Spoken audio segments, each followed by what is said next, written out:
This is Sirach 22:17. A heart settled upon the thought of understanding is as a fair plastering on the wall of a gallery. First and foremost, I'd like to give all praises, honor, and glory to Yahweh, Ba'ashem, Yahushai, Ba'ashem, Rakah, Kodash, double honors to the apostles and elders of Great Millstone. Salutation to you, Akim, pushing his word with true sincerity, with charity, presenting your bodies as a living sacrifice. We who are ready to live salute you. So I just want to go into this lesson, and I want to call it something to the effect of um thinking like a soldier and seeing the big picture. Okay, thinking like a soldier and seeing the big picture. Okay, all right, because I'm thinking about this particular scripture I just read. I'm also thinking back, certain situation in my life where because I used to be an artist, Um, still am, but I just really don't do it like that anymore. I'm mostly involved in this truth. I really don't have too much time for it anymore, but it's this talent that I still have that I'm still able to harness whenever I want to. You know, but one thing I remember about being an artist is how at certain times, I'll be drawing a picture, and I probably just drew the eye or a nose or something like that. That's usually where I started.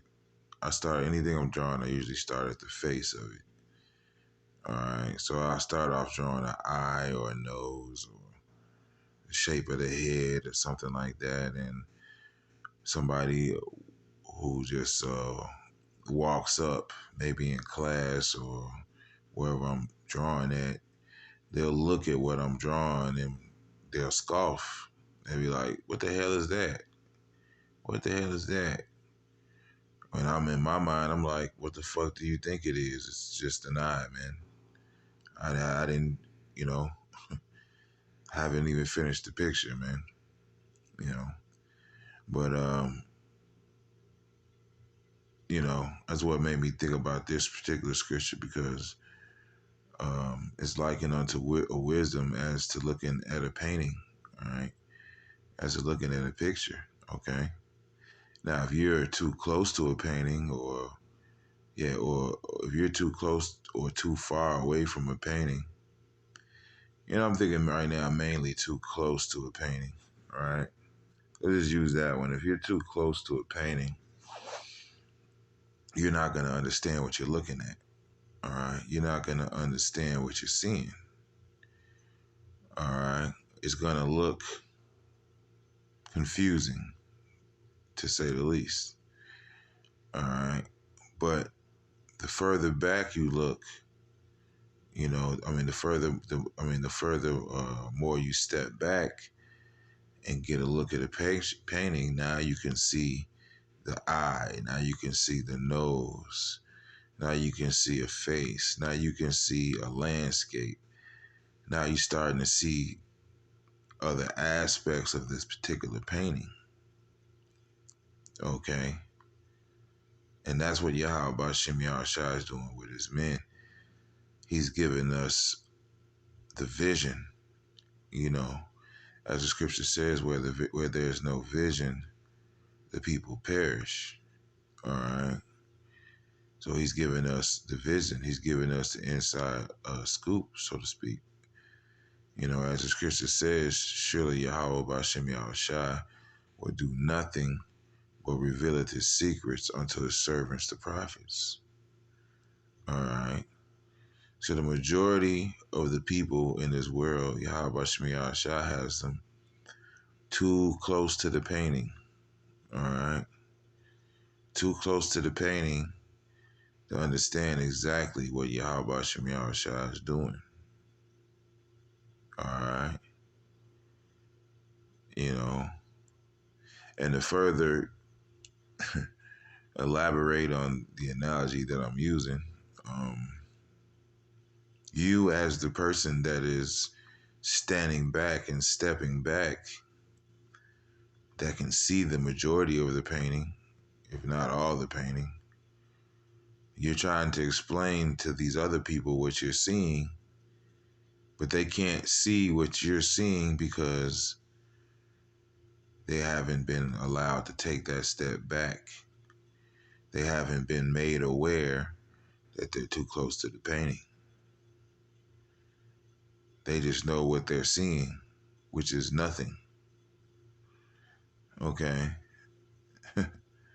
So us as the ones that are stepping back from the painting that Yahweh Bashim Yahushua has revealed his secrets to, all right, who he's given the eye salve, the eyes to see and the ears to hear. We're trying to explain this painting to them and they can't see it.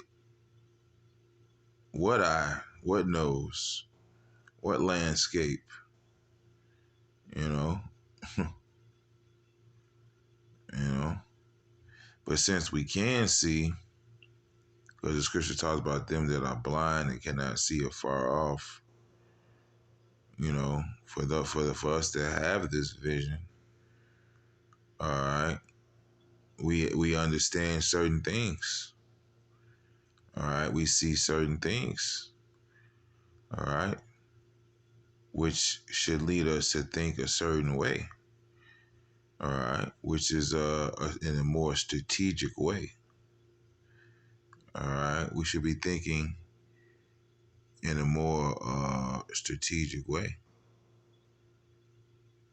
Okay, we should be thinking like generals and soldiers.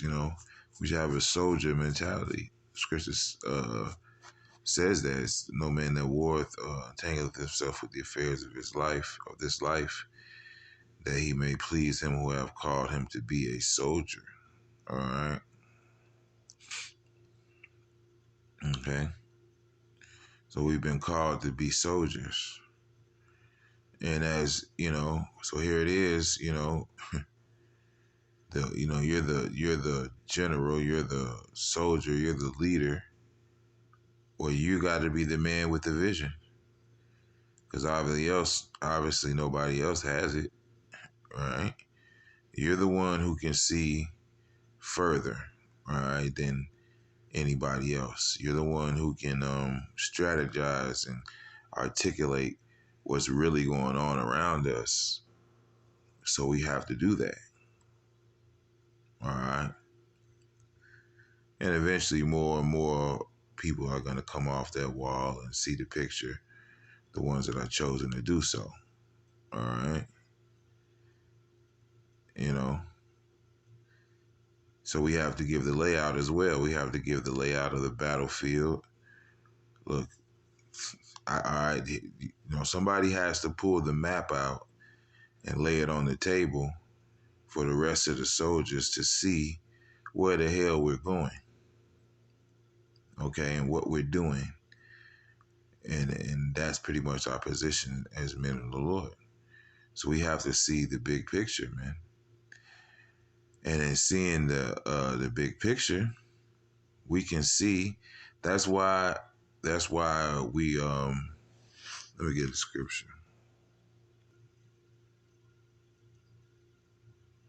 It's Isaiah 33:6.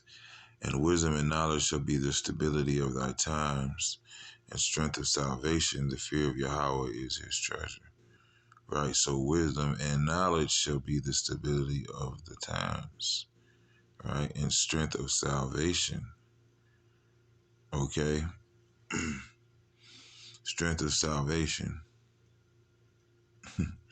Knowledge and wisdom shall be the stability of thy times, man. So being able to see afar off, man. Being able to see what's coming down the road, man. I quoted it before, I quoted it again, where there's no vision, the people perish. There was a time where the prophets were called seers. Seers are visionaries. All right. So, one thing we're supposed to see, especially now, Matter of fact, let me get it.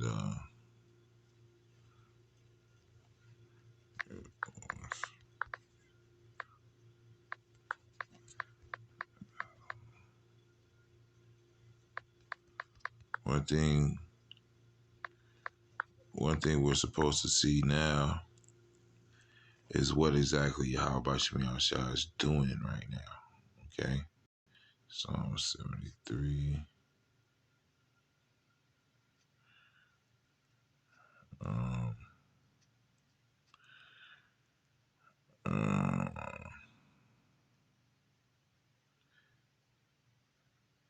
right. Yeah, this is Psalm 73 and 12. Behold, these are the ungodly who prosper in the world. They increase in riches, right? So we're seeing the wicked, as the scripture says, spreading himself like a green bay tree, right? We see wickedness flourishing, which is very disheartening to a righteous soul or a soul that desires to be righteous, all right? Verily, I have cleansed my heart in vain and washed my hands in innocency. For all the day long have I been plagued and chastened every morning. For if I say I will speak thus, behold, I should offend against the generation of thy children, right? So when we complain about this ungodly place, we offend against that wicked generation of our people, man. They don't want to hear us talking shit about their massa in this kingdom that they love so much, their God, pretty much, you know. All right, they come against us for doing that. All right. When I thought to know this, it was too painful for me until I went into the sanctuary of Yahweh. Then understood I their end. So now that we have this knowledge, wisdom, and understanding, we can see the end. All right. Um, Scriptures talk about him that liveth to see the fall of his enemies, man. That's one thing that the Lord counted to be happy, man. All right, him that lives to see the fall of his enemies, man. This is a beautiful time, man. All right, so we can see the big picture now that we're stepping back, and we can see what Yahweh Shemi Shah has proposed upon Babylon the Great and upon the entire world, man. All right, they're gonna see Yahweh Shemi Shah is not just delivering the Israelites, okay? He's delivering creation. All right, he's delivering creation. Everything down here is under the oppression of Esau, Edom. All right, creation itself here um, on the planet Earth. All right, which in Hebrew would be a Ratazah. You know, he's corrupted this entire earth, man. And, you know, and then if he could, he'd corrupt other worlds if the Lord let him. But he set his bounds that he cannot pass. So this is pretty much as far as he goes. But this is something we understand, you know, because we have been given the vision, so we understand. Um, uh, Let me read it again. Until I went into the sanctuary of Yahweh, then understood I their end. So now we understand their end. All right, we've been given that. We've been privy to that inside information and knowledge through the spirit and power of Yahweh Shem Yahushua, man. All right. Surely thou didst set them in slippery places. Thou castest them down into destruction. All right. So us knowing this and what comes of it, we have a whole nother different outlook to everything that's going on right now. Okay. We have a whole nother way of seeing it. Whereas our people who have hope in this place and don't see the big picture, don't have the hope in Yahweh Shem Yahushua, don't have a hope in the kingdom to come. Hell, we even look into brothers talk about Isaiah 4:1 a lot. I know it may sound redundant, but there's some brothers that's looking forward to that, man. Okay. And yeah, you know, we're looking forward to the elect being made known. Okay. Just like the fake elites, they don't want to be hidden no more. They really don't. They don't want to be exposed either. But they're ready to come out with their agenda. They're ready to come out like the vampire at the end of the movie when everybody figures out who the damn head vampire is. He went from being this suave guy to this damn monster, and now he's just lashing out on everybody. That's who we're waiting to see, you know. But just like he's ready to, come out, hey, we're ready to come out, man. We're ready to let everything be revealed. We're ready for Yahweh Shai to be revealed, right? All right. Well, let me read this again. Surely thou didst set them in slippery places. Thou castest them down into destruction. So he's in a slippery place, man. And we see him sliding, cascading down the mountain, man. How are they brought into desolation as in a moment they are utterly consumed with terrors? And yeah, man, you starting to see that fear on Esau's face because he knows where this is going. And I'm even talking about the average Edomite. The average Edomite was given all kind of bullshit, white supremacy, and all type of shit that kept his boat floating, man. Now that motherfucker has sunk already. This nigga's on a life raft. This nigga is in the middle of the ocean with a vest on, man. All right, barely staying afloat, man.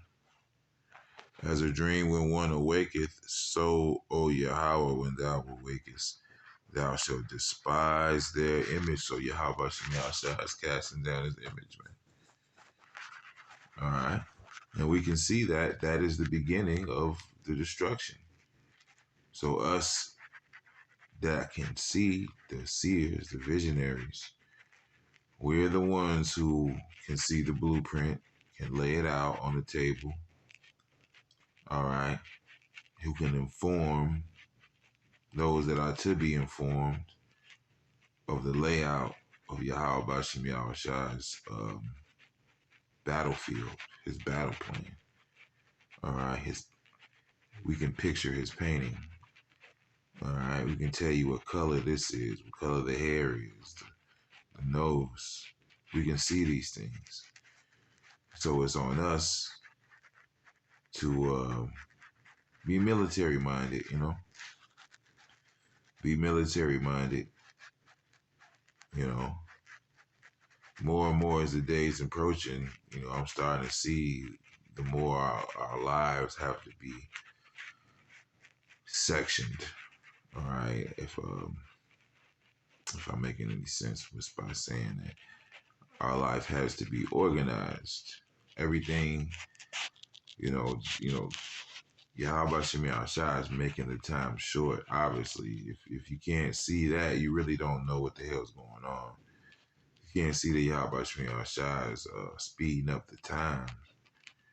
And as the scripture says, it's for the elect's sakes he was shorting these days.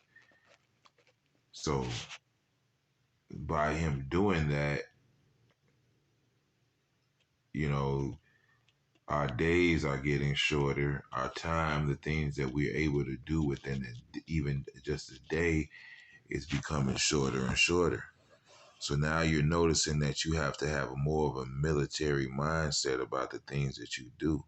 Everything has to be prioritized, man. All right. When you look at war, everything was prioritized. All right. Everything was rationed in a certain way. Everything had to be calculated. The amount of water, the amount of food that you needed to go here or go there, or to go here or to go there. All right. Even sex was rationed, man. You know, food was rationed, sex was rationed, um, everything was rationed, everything, time was rationed. And that's the mindset we just gotta have. I know it sucks. We want it. That's something. That's why the scriptures talk about the kingdom. It says rest is allowed, man.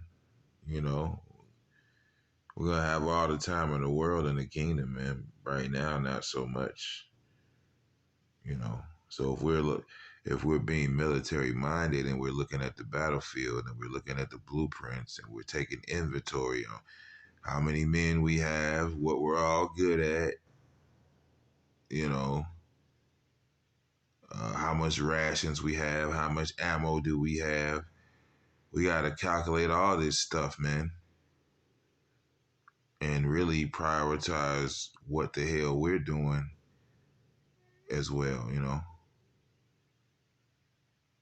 We got to really prioritize what the hell it is we're doing, you know,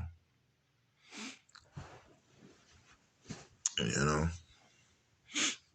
and certain times in your walk is gonna require more of you. It's gonna require more of a drastic change, man. You know, you're gonna have to roll with the punches as they speak, so to speak. You're gonna have to think on your feet. That's what a military leader has to do, man. All right. The scriptures talk about counting the cost, whether he's ready to meet a man um, um, with 10,000. In fact, let me get it, man. There's a lot of, and that's another thing, man. We gotta take inventory, inventory, inventory. If I'm saying that correct.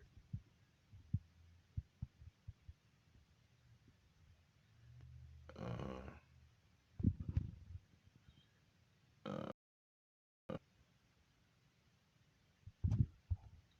right. This is Luke 14:28. For which of you intending to build a tower sitteth not down first and counteth the cost, whether he have sufficient to finish it? Less happily after he after less happily after he hath laid the foundation and is not able to finish it, all that behold it begin to mock him. Right. So gotta count the cost, man. Saying this man began to build and was not able to finish. Or what king going to war against another king sitteth not down first and consulteth whether he be able with 10,000 to meet him that cometh against him with 20,000. Right. So yeah, you gotta count the cost. You gotta take inventory. You gotta do all those things, man, because you're the guy that has to make these decisions. You're the guy who can see. You're the guy when command calls, he's calling, they're calling, your phone's ringing, man. Where we're coming in this area with a bomb strike, out the bam, you guys need this, this is the area you go. That's why that head guy was so protected, you know. But yeah, you know, so that's the kind of mindset we gotta have, man. All right. If we're seeing the things that Yahweh Shemi Shah is doing as a whole, all right, we're basically standing back and we're seeing the big picture. So we have to think, strategically, seeing the battlefield, seeing how it's laid out, knowing how the enemy's moving, knowing ourselves, what we're capable of. All right. All these things come into consideration, you know. But yeah, it's a little lesson I wanted to do. Hope I wasn't all over the place. Yeah. Hope there was some edification within this, and shalom.